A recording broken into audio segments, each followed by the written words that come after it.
Finding the courage to change, drafting my own left tackle. As you may know, in American football, the quarterback has a weakness as he prepares to throw the ball downfield. A right-handed quarterback has a blind spot on his left side as he pulls his right arm back to throw. The opposing team tries to take advantage of the blind spot.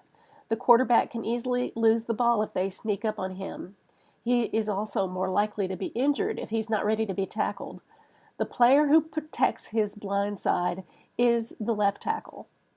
Just like a quarterback has a blind side, I do too. I don't know what I don't know.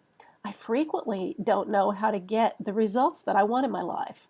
I can see the goal line, but there's a lot of action on the field, and my personal blind spots are a big factor. This past year, I took a huge step. I decided that I needed a team.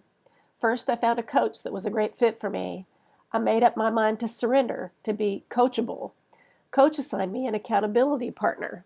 She has become my left tackle. She helps me see into my blind spots. She reviews my work and points out things I don't know or forgot to do.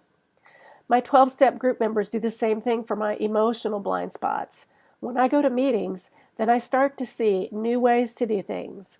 That way, my old patterns don't blindside me and cause emotional injuries. Today, it's easy to remember that I don't know what I don't know. Anytime I feel blindsided, I can turn to my left tackle for help.